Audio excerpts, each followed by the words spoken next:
আজকের টেবিল টকে আপনাদের সবাইকে স্বাগত জানাই। আমাদের আজকের টেবিল টকের অতিথি দীর্ঘদিন ধরে তামাক নিয়ন্ত্রণে কাজ করছেন এমন একজন গবেষক এবং অনুসন্ধানী সাংবাদিক জনাব সুশান্ত সিনহা।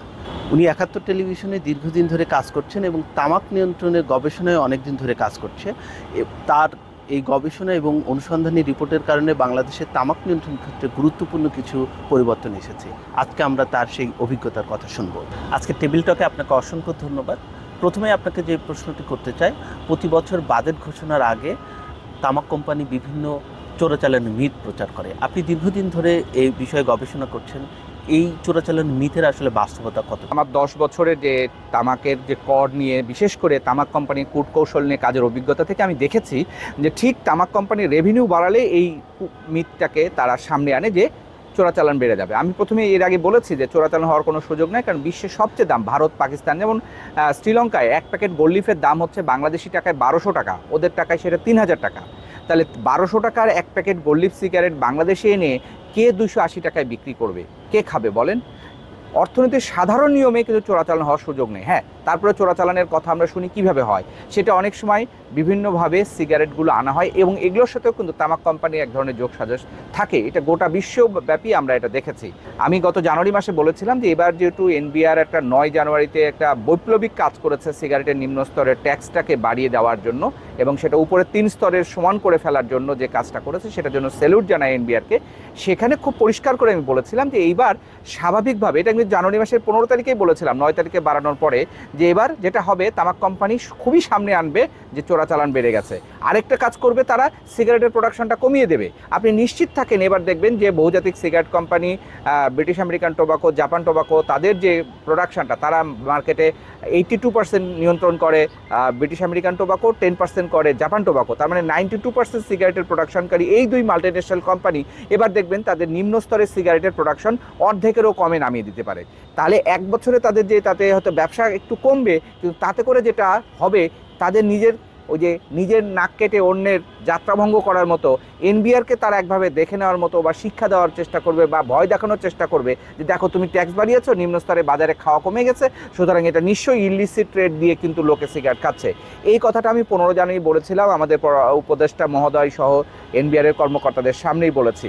এবার আমরা যে জিনিসটা বলতে চাই যে তারা এই যে চোরাচালানের মিথের কথাটা বলবে, কেন বলবে এই কারণে যাতে এনবিআর উপরে চাপ তৈরি করে ট্যাক্সটা যেন বাড়ানো না হয় বা দামটা যেন বাড়ানো হয়। শুধু দাম বাড়ালে তামাক কোম্পানির লাভ হয়, কারণ এখন 83% ট্যাক্স ভ্যাট আছে। ১০০ টাকা যদি দাম বাড়ায়, তাহলে বা ১০০ টাকা দামের একটা সিগারেটের উপর যদি আবার ১০ টাকা বাড়ানো হয়, তাহলে কি হবে? এই ১০ টাকার ৮ টাকা ৩০ পয়সা পাবে হচ্ছে সরকার, বাকি ১ টাকা ৭০ পয়সা পাবে হচ্ছে সিগারেট কোম্পানি। এই সিগারেট কোম্পানি পেলে কি হবে? শুধু দাম যদি আপনি এখন ৩০ টাকা বাড়ানোর কথা বলেন নিম্ন স্তরে, তাহলে যেটা হবে সেটা নিম্ন স্তরে আপনার ৩০ টাকার ৮৩%, অর্থাৎ ২৪ টাকা ৯০ পয়সা পাবে হচ্ছে গভর্নমেন্ট, আর ৫ টাকা ১০ পয়সা পাবে হচ্ছে সিগারেট কোম্পানি। এখন ৫ টাকা ১০ পয়সা পেলে কী লাভ হবে সিগারেট কোম্পানির? লাভ হবে এই, কারণ নিম্ন স্তরে আমরা গত বছরের ডেটা জানি যে ৬৪৩ কোটি প্যাকেট ১০ শলাকার নিম্ন স্তরে সিগারেট বিক্রি হয়। তাহলে ৬৪৩ কোটি প্যাকেটে যদি ৫ টাকা ১০ পয়সা করে লাভ হয়, শার্প সিগারেট কোম্পানির মুনাফাটা বাড়বে কোনো ধরনের প্রোডাকশন কস্ট ছাড়াই ৩৫০০ কোটি টাকা। হ্যাঁ, আমি আবারও রিপিট করছি, যদি ৩০ টাকা দাম বাড়ানো হয় তাহলে সিগারেট কোম্পানির নিম্ন স্তর থেকেই মুনাফা বাড়বে ৩৫০০ কোটি টাকা। আমরা কখনোই এ ধরনের প্রস্তাব করার কোনো যৌক্তিক কারণ দেখি না। এবারে আন্তর্জাতিক বিশেষজ্ঞরা এবং গবেষকরা তামাকজাত দ্রব্যের ক্ষেত্রে যে প্রস্তাবনা দিয়েছে, এটার সঙ্গে আপনি কেন একমত নয়? আমি বিরোধিতা করেছিলাম যৌক্তিক কারণে, কারণ আমি বলছি যে বাংলাদেশের ট্যাক্সটাকে যদি আপনি না বোঝেন, বাংলাদেশের পার্সপেক্টিভটাকে না বোঝেন, তাহলে কিন্তু তামাক কোম্পানির ফাঁদে কিন্তু আমাদের পা দেওয়া হবে। এখন ধরেন আমাদের ৪টা টিয়ার আছে। এতদিন পর্যন্ত আমাদের দাবি ছিল যে নিম্ন স্তরে সিগারেটের দাম কম এবং সেখানে ট্যাক্স রেটটা কম। আমরা ট্যাক্স রেটটা বাড়ানোর দাবি না করলেও জাতীয় রাজস্ব বোর্ড কিন্তু এক ধরনের প্রগতিশীল চিন্তার জায়গা থেকে সিগারেটের নিম্ন স্তরে কিন্তু উপরে ৩ স্তরের মতোই ট্যাক্সটা রেট ইকুয়াল করেছে, অর্থাৎ এখন সব রেটেই সিগারেটের ট্যাক্স হচ্ছে 83%। এটা খুবই একটা অভিবাদন পাওয়ার মতো কাজ করেছে জাতীয় রাজস্ব বোর্ড। এখন আপনি যদি প্রস্তাব করেন দাম বাড়ানোর, তাহলে আপনি কনজিউমারের উপরে দাম বাড়ানোর কথা বলে কনজিউমার হয়তো দাম বাড়াবে, তাতে গভর্নমেন্টেরও কিছু রেভিনিউ পড়বে, কিন্তু যেটা হবে তামাক কোম্পানির ব্যবসা ফুলে ফেপে উঠবে। কেন বলছি? ধরেন গত বছরে ব্রিটিশ আমেরিকান টোবাকো কোম্পানি মার্কেটে তাদের 82% নিয়ন্ত্রণ বলে বারে বারে তাদের কথা আসছে। এই কোম্পানিটি সবগুলো সিগারেটের ব্যবসা করে তার লাভ হয়েছে 1700 কোটি টাকার মতো। আর এখন আপনি যদি প্রস্তাব করেন আরও 30 টাকা বাড়ানোর, তাহলে যেটা হবে তার আরও 3500 কোটি টাকা লাভ হবে। তাহলে 3500 কোটি টাকার 88% হচ্ছে যাবে হচ্ছে ব্রিটিশ আমেরিকান টোবাকোর কোম্পানির ঘরে। তারা 82% মার্কেট শেয়ার করে এবং নিম্নস্তরের সিগারেটের প্রায় 90%ই তাদের দখলে। তাহলে তারা যদি এই নিম্নস্তরের সিগারেটের 3500 কোটি টাকার মধ্যে যদি আপনি 80 বা 90% বলেন, তাহলে দেখা যাচ্ছে যে প্রায় 28-2900 কোটি টাকা বাড়তি মুনাফা করার সুযোগ এটা আমরা দিতে পারি না তামাক কোম্পানিকে। কারণ তামাক কোম্পানি এই মুনাফাটা যখন করার সুযোগ পাবে কোনো ধরনের প্রোডাকশন কস্ট বা বাড়তি কোনো খরচ ছাড়াই, এই 3500 কোটি টাকা সে কিন্তু কি করবে, আবার রিইনভেস্ট করবে। আর বড় একটা অংশ কিন্তু তার ডিভিডেন্ড আকারে চলে যাবে হচ্ছে বিদেশে। তাহলে যদি আমরা এটাও ভাবি, যদি তারা বিনিয়োগ না করলেও যে টাকাটা লাভ হবে, সেই লাভের 73% টাকা কিন্তু চলে যাবে ব্রিটেনে এবং সেটা ডলারে যাবে। ফলে তার যে মুনাফাটা, সেই মুনাফাটা একদিকে নতুন ইনভেস্টমেন্ট করে তামাক ব্যবসাটা সম্প্রসারণ করবে, যেটা আমরা দেখেছি তার যে ঢাকার এই ফ্যাক্টরিটা, সেটা এখন সে সাভারে নিয়ে গিয়ে বিশাল ফ্যাক্টরি করেছে। জাপান টোবাকো এখানে 12,000 কোটি টাকা ইনভেস্ট করে বিশাল সিগারেটের ব্যবসা শুরু করেছে, এক্সপোর্ট করছে। আর কি করছে, ডিভিডেন্ড আকারে টাকাটা বাংলাদেশ থেকে নিয়ে চলে যাচ্ছে। তাহলে এই ডিভিডেন্ড আকারে যে টাকাটা যাচ্ছে, সেটা তো বৈদেশিক মুদ্রার ডলারের উপরে চাপ তৈরি করছে। আমরা কি এই প্রস্তাব করতে পারি? আমি বলছি যে আপনি যে দাম বাড়ানোর প্রস্তাব করছেন, ইন্টারন্যাশনাল এক্সপার্টদের প্রতি শ্রদ্ধা রেখেই বলছি, বাংলাদেশের টোবাকো ট্যাক্সটাকে আপনাকে বুঝতে হলে এইখানকার পার্সপেক্টিভটা বুঝতে হবে, তামাক কোম্পানির কূটকৌশলটা বুঝতে হবে, তামাক কোম্পানির ইন্টারফারেন্সটা বুঝতে হবে, তাদের ইন্টারেস্টটা বুঝতে হবে। এইটা বুঝে আপনি যে দাম বাড়ানোর কথা বলছে, আমিও মনে করি নিম্ন স্তরের সিগারেটের দাম বাড়ানো উচিত, আমিও মনে করি 30 টাকায় বাড়ানো উচিত। তবে সেটা স্পেসিফিক ট্যাক্স আকারে ওই 30 টাকা দেওয়া উচিত, শুধু দাম বাড়ানো। তার মানে আপনার প্রস্তাব তামাকজাত দ্রব্যে স্পেসিফিক ট্যাক্স আরোপ করা। অবশ্যই সিগারেটের যে দাম 10 টাকাও যদি বাড়ানোর প্রস্তাব করা হয়, 30 টাকাও যদি করা হয় নিম্ন স্তরে বা মধ্যম স্তরে, তাহলে সেটা অবশ্যই স্পেসিফিক ট্যাক্স আকারে। তাহলে স্পেসিফিক ট্যাক্স করলে কি হবে, স্পেসিফিক ট্যাক্স করলে সিগারেট কোম্পানির 1 পয়সা লাভ হবে না। অর্থাৎ যদি 10 টাকা বাড়ায়, তাহলে 10 টাকার পুরোটাই গভর্নমেন্ট পাবে। আপনি যদি 30 টাকা বাড়ানোর যে প্রস্তাব করেছেন, সেটা যদি আপনারা স্পেসিফিক ট্যাক্স বলতেন, তাহলে কিন্তু আমি খুবই খুশি হতাম এবং সেই স্পেসিফিক ট্যাক্সটাকেই গভর্নমেন্ট পুরোটাই 30 টাকা পেত। এখন যেটা পাবে 24 টাকা 90 পয়সা। এই শুভঙ্করের ফাঁকিটা যদি না বুঝে আমরা প্রপোজাল দিই, সেটা আসলে দিন শেষে তামাক কোম্পানিকেই ফুলে ফেপে আরও বড় করবে। বাংলাদেশে সিগারেটে এমআরপি আসার ক্ষেত্রে আপনার অনেক অবদান রয়েছে। এই সিগারেটের এমআরপি কেন জরুরি ছিল?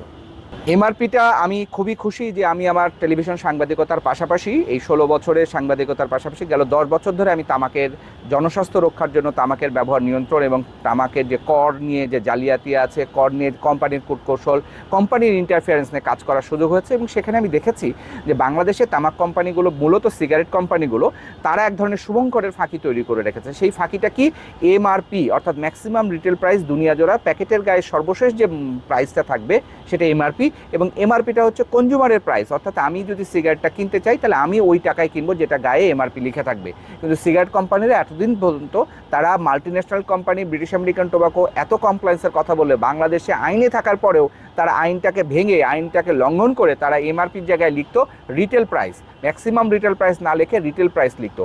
এই রিটেল প্রাইসের বিভ্রান্তিটা এমন ছিল, বাংলাদেশে শুধু এনবিআর বা সরকারি কর্মকর্তা নয়, তামাক নিয়ন্ত্রণের দ্বারা দীর্ঘদিন ধরে কাজ করছেন, তারাও কিন্তু এটার ভিকটিম ছিলেন। তারাও কিন্তু মনে করতেন যে রিটেল প্রাইস আর ম্যাক্সিমাম রিটেল প্রাইসের মধ্যে আহামরি কিছু বিষয় না, এটা আসলে আমাদের জন্য তামাক নিয়ন্ত্রণের ক্ষেত্রে বড় কোনো বিষয় না। আমি বলছি অবশ্যই বিষয়, এবং এটা আপনাদের বিভ্রান্তি আছে।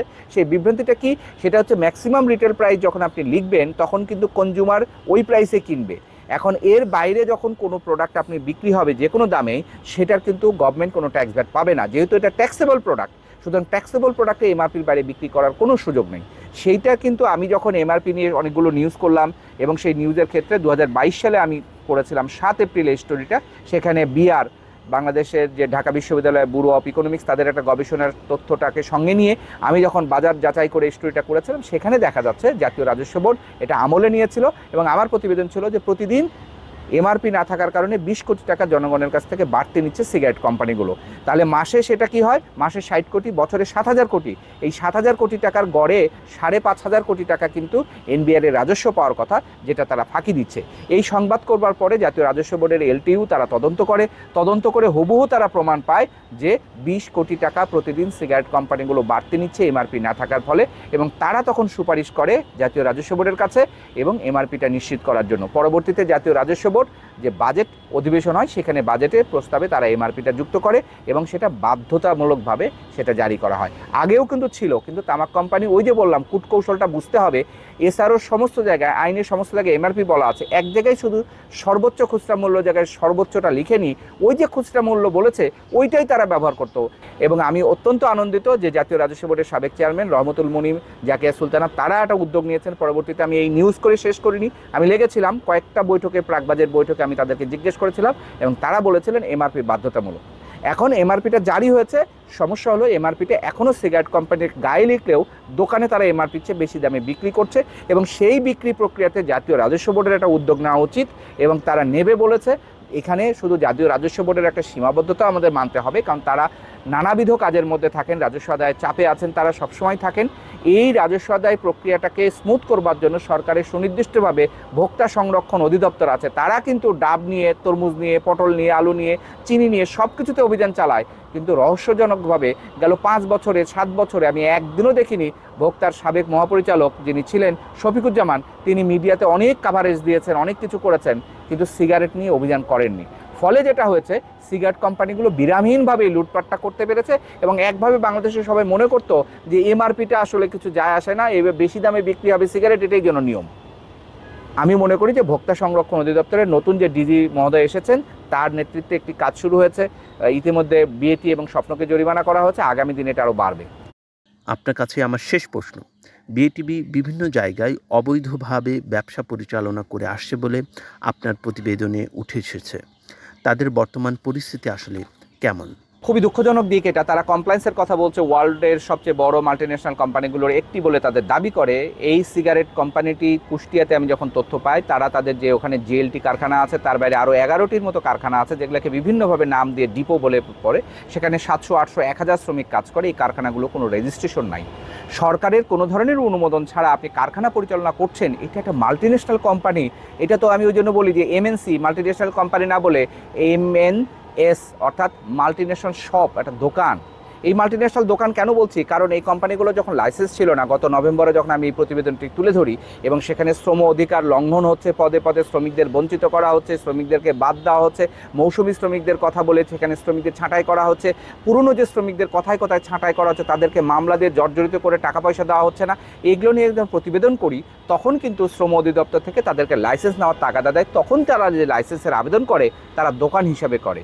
আগে মাল্টিন্যাশনাল কোম্পানি বলছি, এটা এমএনসি, সেটা এমএনএস হয়ে গেল, মাল্টিন্যাশনাল দোকান।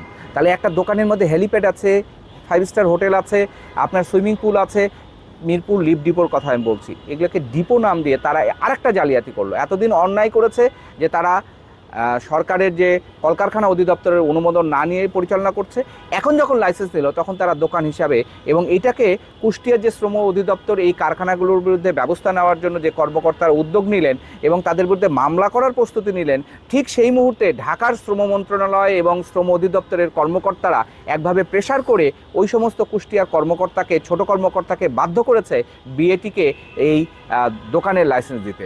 এটা বড় ধরনের আইনের ব্যত্যয়, জালিয়াতি, এবং এটা আমার মনে হয় শুধু বাংলাদেশ না, ইন্টারন্যাশনালি বিএটি যেহেতু সিগারেট রপ্তানি করে সুদান সহ বিভিন্ন দেশে, তারা তামাক পাতা রপ্তানি করে, সেই মার্কেটেও কিন্তু আমাদের প্রশ্ন তোলা উচিত। কারণ বাংলাদেশের কমপ্লায়েন্স না থাকার কারণে আমাদের গার্মেন্টসে যদি আমরা জিএসপি হারাই, তাহলে বাংলাদেশের সিগারেটের তামাক পাতা বিএটি যেটা এক্সপোর্ট করছে বিদেশে, তাহলে তাদের তো উচিত হবে ওই মার্কেটেও ইন্টারভেন করা, যে তুমি যাদের প্রোডাক্ট কিনছো, যাদের সেইখানে শ্রম অধিকার লঙ্ঘন করছো, শ্রমিকদের অধিকার দিচ্ছ না, এই জালিয়াতি করছো, সুতরাং তোমার বিরুদ্ধেও ব্যবস্থা নেওয়া উচিত বলেই আমি মনে করি। জাতীয় রাজস্ব বোর্ডের আমরা যখন দেখছি সিগারেটের অবৈধ ব্যান্ডরোলের বিরুদ্ধে অভিযান চালাচ্ছে, সেই অভিযানে আমরা দেখলাম মানিকগঞ্জে বিউটি কারখানায়, বিউটি সিগারেট কারখানায় একটা অভিযানে গিয়েছেন একজন কর্মকর্তা। তাকে যখন জিজ্ঞেস করা যায় আপনি কে, আমি ভ্যাটের লোক, মানে ভিএটির লোক আর কি। এনবিআর এর কর্মকর্তা। বলছে আপনি কোথাকার? কয় মগবাজারে। মগবাজারের কর্মকর্তা হলে তো আমাদের এখানে আসার কথা না, আপনি তো মানিকগঞ্জ সার্কেলের হওয়ার কথা। তখন সে বলছে আমি মানিকগঞ্জের। তারপর তখন তাদের সন্দেহ হয়, সবাই মিলে যখন জিজ্ঞেস করে, সে কিন্তু দৌড়ে পালিয়ে যায় গাড়ি নিয়ে। সেই যে গাড়িটা আমরা দেখলাম, সেই গাড়িতে কিন্তু আমরা ওই কর্মকর্তা যখন পালিয়ে যাচ্ছেন এবং গাড়িতে সাইরেন বাজিয়ে পরে গাড়ির লাইসেন্স নাম্বারে দিয়ে দেখছি ওই গাড়িটা ব্রিটিশ আমেরিকান টোবাকো কোম্পানির গাড়ি। তাহলে অন্য একটা দেশি কোম্পানির বিরুদ্ধে আপনি অভিযোগ করছেন, সেখানে আপনি একজন কর্মকর্তাকে পাঠিয়ে চোরাচালানের এই মিথটাকে জাস্টিফাই করার চেষ্টা করছেন, কুইয়ে ধরা খেলেন যে ওটা হচ্ছে বহুজাতিক সিগারেট কোম্পানি ব্রিটিশ আমেরিকান টোবাকোর গাড়ি, যেটা নিয়ে গাড়ি যখন নিয়ে গেছেন কর্মকর্তা আমরা ধরে নিচ্ছি যে ওটা বিএটিরই কর্মকর্তা। তাছাড়া তো বিএটির গাড়ি তো আপনি পাবো না বা অন্য কোনো কর্মকর্তা পাবে না। এইভাবে তারা কিন্তু দেশীয় কোম্পানিগুলোর উপরে কোণঠাসা করে, এবং সেখানে একটা জাল ব্যান লোন পাওয়ার কথা বলা হয়েছে, আদতেও তা পুরোপুরি সত্য নয়। এই অভিযোগটা বিএটিকে করেছে এবং বিএটির বিরুদ্ধে অভিযোগ হচ্ছে যে এনবিআর কর্মকর্তা সেজে তারা বিভিন্ন জায়গায় ড্রাইভ করছে। এই যে আমি শুরুতে বলেছিলাম যে মার্চ এপ্রিল মে এই 3 মাসে সিগারেটের চোরাচালানের নিউজগুলো বাড়ে, সেটা যে প্রমাণ হয় যে এই সম্প্রতি গেল সপ্তাহে বিউটি টোবাকোতে যে এনবিআর এর কর্মকর্তা সেজে ব্রিটিশ আমেরিকান টোবাকো কোম্পানির কর্মকর্তা গিয়েছে, সেটার আমরা ঘোরতর নিন্দা জানাই এবং অনতিবিলম্বে এনবিআরকে উচিত করব ওই কর্মকর্তাকে, গাড়ির যেহেতু নাম্বার আছে, কে কবে ব্যবহার করেছে তার বিরুদ্ধে শাস্তিমূলক ব্যবস্থা করা। আপনাকে অসংখ্য ধন্যবাদ আমাদের এই টেবিল টকের আজকে সময় দেওয়ার জন্য।